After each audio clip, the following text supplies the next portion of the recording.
Hey guys, this is Ed from Mission Ed Possible. Welcome back to EdPossiHAUL, where I go over all the retro goodies that I've been getting. Let's see what we have today. First up, we have a couple of Odyssey things. So we have one game, Freedom Fighters, and a few manuals. And this one's kind of interesting. It's for Conquest of the World. It's a huge manual. It is for an Odyssey game.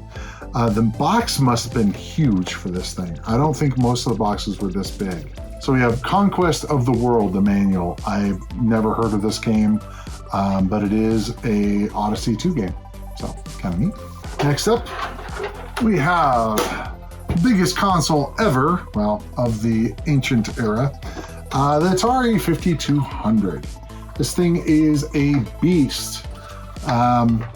So the idea was you could put your controllers in here, and so it had a handy storage space. But this thing is just massive. 2 controller ports on the front, and they had a couple different iterations of this, but for the most part they were very similar. They had a 4-port model as well. It's the 2-port version. We have quite a few games. Funny enough, there were not that many games released for the 5200. I believe there was like 69 of them.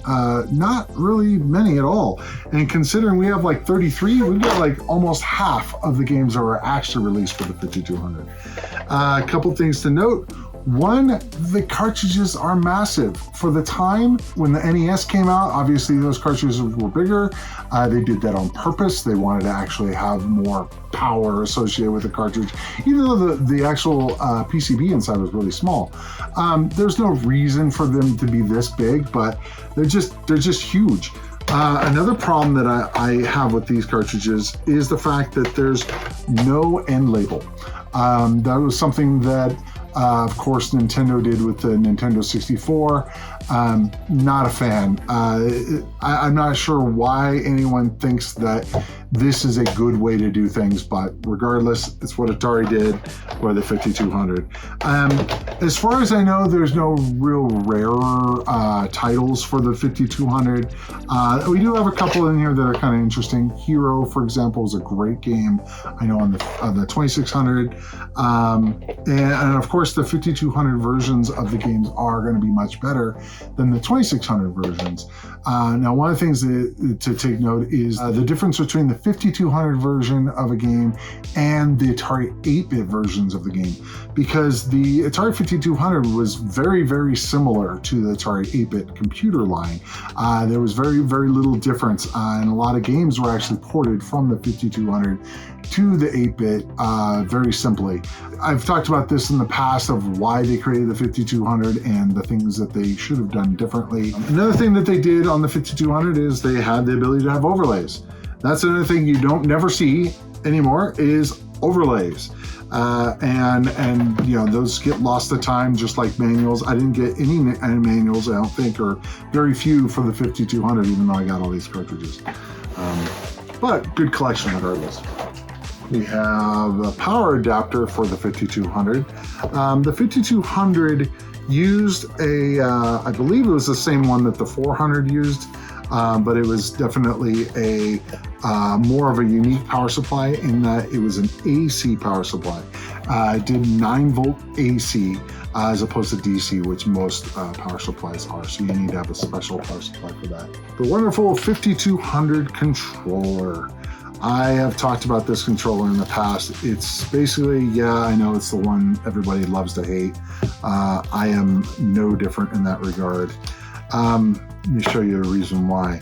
There's 2 main reasons why the 5200 controllers are pretty much garbage. One, the joystick is analog and not self-centered. So you could sit it in one direction and it'll stay in that direction. Not great for a game. Another problem is the fact that the material that they used inside here really didn't last long. It would wear out and you would actually have to replace that inside there. And there have been some replacements. I know that there's a couple companies online that sell them that actually work better than the original ones. And the good thing is this could be rebuilt. but we still have this joystick centering issue. This joystick feels mushy is the best way to put it. You know, actually holding it is cool. That part feels good, but yeah, it's really mushy. It's a very short cable as well. So yeah, so we've got a bunch of the original controllers. They're actually in good condition cosmetically. I would guarantee that none of them actually work though. Got a third party, I don't even know what brand this is. Competition Pro joystick. I know a lot of my European friends really like these Competition Pro joysticks. Not a big fan personally, but yeah, pretty cool. I'm guessing it works better than this, that's for sure.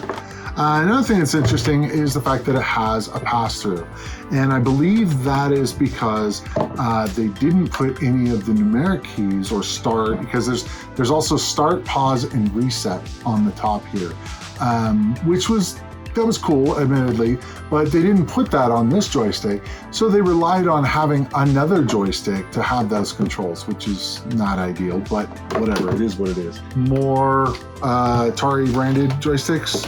And this is the Wiko command control unit. And this is kind of interesting in that for the same reason that this didn't have the buttons on it, this did. So this right here would plug into the 5200, and then they have other joysticks that you could plug into here for the 5200. Now, what would be interesting is if you could plug a standard joystick, because it has a standard DB9 on there, and have the you know, good control buttons here, and kind of have the best of both worlds. That'd be something I'd like to try. At the very least, what you could do is you could probably use the Wiko joysticks for the 5200. Those are self-centering, but they still have a few problems, I believe. They also have an RF connector. These, you know, these are kind of, I've never seen one of these kind of RF switch boxes. It's kind of cool. It's Atari branded. I don't know if you can see that. So yeah, most of them just have the, you know, the game or TV on it, but this one's, you know, specific for the 5200. And so this I saw at the guy that I bought this from. I saw this sitting off to the side, and I said, "Oh yeah, so you know, what about that the adapter?" I knew exactly what it was. It's a 5200 to 2600. Atari even did it. Atari even made it so you could play 2600 games on the 5200. Why anyone would possibly want to do that, I have no idea. But regardless, you could use the 2600 games on 5200. And one of the things he did say is that he said it didn't work. That's fine. I can fix these things. It's not a big deal. Cosmetically, it's in good shape. But yeah, VCS cartridge adapter. And last but not least, got a box copy of Q*bert for the 5200. The box is in pretty poor condition, but cartridge is still pretty bad too. Wow, the label just fell right off. You see it today, folks. So yeah, that needs to be glued back on. But it's boxed, which is kind of cool. It has the manual. Yeah. So that's all I have for today. I hope you liked the video. If you did, be sure to hit the like button. And if you'd like to see more of this kind of content, be sure to hit the subscribe button. Until next time, see you in the next adventure. Take care. Thanks for watching. If you enjoyed the video, be sure to hit the like button. If you'd like to see more of this kind of content, be sure to hit the subscribe button and ring the bell. I post new videos all the time and I wouldn't want you to miss any. If you'd like to see more of this series, be sure to click up here. And if you'd like to see something else, be sure to click up here.